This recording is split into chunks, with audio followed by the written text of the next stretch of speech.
Good evening, everyone. I'm Riley King, and welcome to the Riley King Newscast, right here on the Riley King Network. Let's begin. We have a lot of news to get to this Monday evening, so let's get started.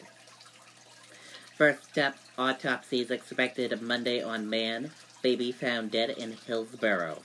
AG's office labels death suspicious, calls incident isolated. Let's take a listen to that video from WMUR News 9, Amy Cavino.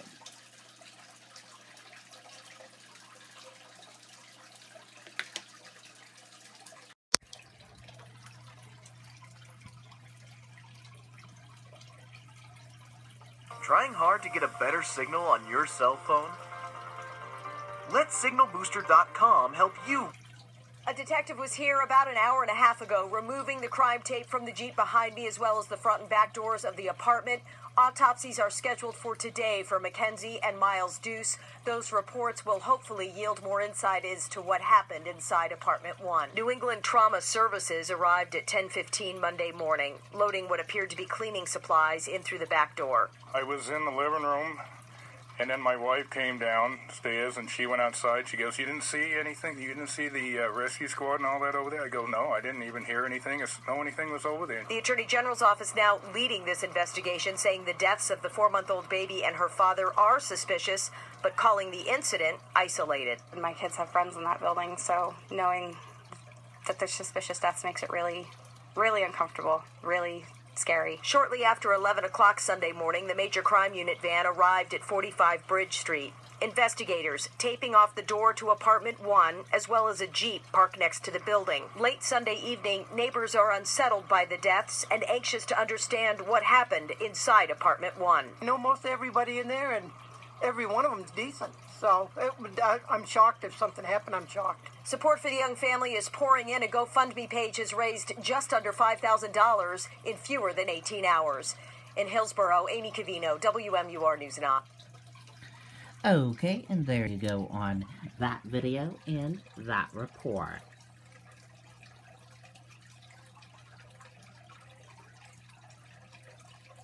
Troopers issue warning after ice crashes through driver's windshield. Both drivers not hurt in close call on I-95 in Maine.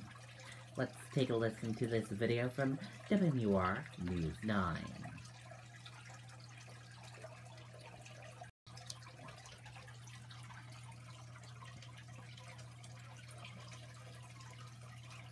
With Julia's autism, loud sounds can be too much. But she still loves to make music. Yeah. State police in Maine are reminding people to clean off their cars after a close call for a driver. A chunk of ice flew off a car's roof, crashing into another car's windshield on I-95. You can see the damage right here. Both drivers are okay, but the driver with the icy roof received a traffic summons. Here in New Hampshire, Jessica's Law requires drivers to clean ice and snow off their cars before heading out. Fines for the first offense range from $250 to $500 and up to $1,000 after that. Okay, and there you go on that video and that report. Remember to clean off those ice off your roofs, everyone.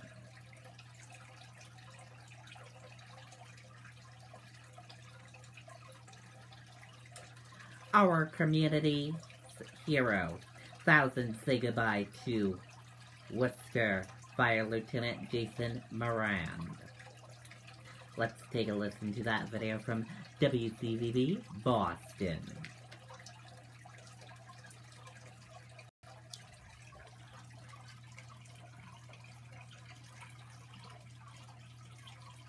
Younger women with breast cancer can face unique challenges. I'm Dr. Jamin Patel, an oncologist at Beth Israel Deaconess. Our Young Women's Cancer Program offers innovative surgical techniques, support for fertility, and other issues young women may face. Learn more at wcvb.com/health. And Emily, it has been a very emotional day here as Worcester came together to honor the life and the legacy of a firefighter who made the ultimate sacrifice in the line of duty.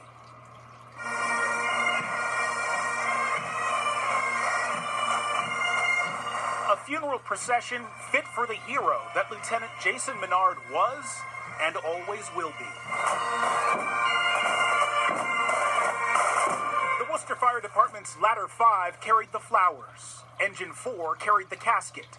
But the people of this profession and this city will forever carry the grief. How can you ever thank a person and family enough for their sacrifice? Daniel Pace is the brother of firefighter Chris Pace, whose life was saved by Lieutenant Jason Minard, known to his family and friends as Jay. Jay was more than just Chris's lieutenant. He took Chris under his wing, they grew to become great friends, and they had a close bond. A bond that now links them in a way no one can really understand. With his helmet on his casket, Lieutenant Minard's children were presented with a medal honoring his sacrifice. The 9th line of duty death in Worcester in the past 20 years. The crew described Jay in the highest honor. More than a co-worker, more than a friend, truly a brother. Lieutenant Jason Minard was laid to rest at St. John's Cemetery. Tonight, firefighter Chris Pace remains in the hospital. Reporting live in Worcester, Todd Kiskiewicz, WCVB News Center 5. Okay, and there you go on that video and that report.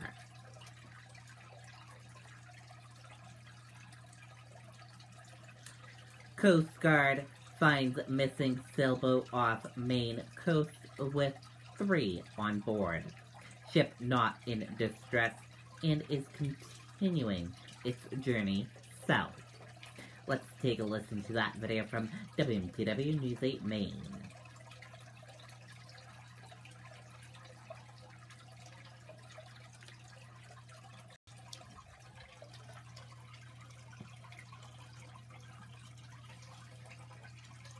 When fall storms impact Maine, This storm is no joke. turn to Maine's total weather. With gusts approaching 60 miles per hour. High wind warning, all of the Maine With the coastline. wind and the rain, are indoors as long as you can. A total weather alert. You can see Total weather alert, those high wind. Sparks at the ground. Maine's total weather team, the experts on Maine weather. Every season, every day, trust Maine's total weather. On board will continue this morning off the coast of Mount Desert Island. The Coast Guard says crews have searched more than 2,700 square nautical miles since Saturday. A distress call came from the 40-foot boat about 20 miles south of the island. The boat is based out of MDI. Okay, and there you go on that video and that report. And now let's take a look at your U.S. stock market and see how your U.S. stock market closed for this Monday evening. And here's a look at that U.S. stock market for all of you for this Monday evening. Your Dow Jones Industrial Average closed in the green, one up. Your Nasdaq closed in the green, one up. S&P 500 closed in the green, one up. Gold closed in the green, one up. Oil closed in the red, one down. US 10-year closed in the red and went down. Euro/USD closed in the green, went up. And VIX closed in the green and went up.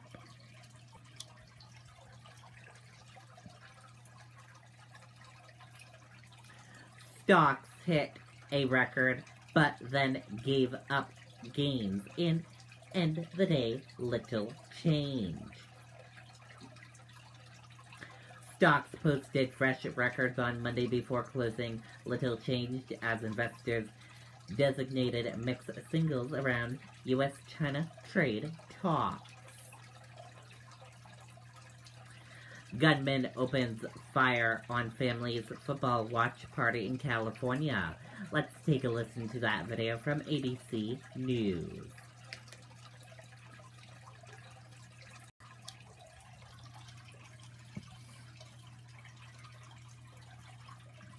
First, we're going to begin with that breaking news. A manhunt underway in Fresno, California for a gunman who opened fire on a family party, breaking into their backyard, killing at least 4, injuring 6 others. Our Chief National Correspondent Matt Gutman has the latest. Good morning, Matt. Robin, good morning. In order to try to find that killer on the loose, police have been going door to door in that neighborhood asking for eyewitnesses or surveillance video that might help describe the identity of that gunman and a possible getaway vehicle. Now, police are saying that whomever sprayed that backyard full of bullets while it was crammed with people watching football was very likely targeting its victims. Up to 45 people, including women and children, were gathered at this home in Fresno for a Sunday night football party when a gunman approached on foot, burst into the backyard, and opened fire. All units are responding. You can advise them they may be having multiple victims coming. Officers came in and they saw 3 people that were down immediately. They were all Asian males between 25 and 30. 4 men killed, 6 others in the hospital. All citywide first responders called to the scene. Thank God that no kids were hurt because there are several kids and females that are in attendance at this party. The ATF announcing it will send agents to assist in the investigation. This is the 3rd mass casualty shooting in California just since Thursday. Now, none of these shootings are related, and we don't yet know what kind of weapon was used in that attack in Fresno. But of the surviving victims, several of them are still in critical condition this morning, George. What a tragedy. Okay, man, thanks very much. Okay, and there you go on that video and that report. And that does it for this evening edition of the Riley King Newscast right here on the Riley King Network. I hope you all have a great rest of your evening, and I'll see you back here tomorrow for another newscast. And I'll have a news report coming up in a little bit. Good night and bye, everyone.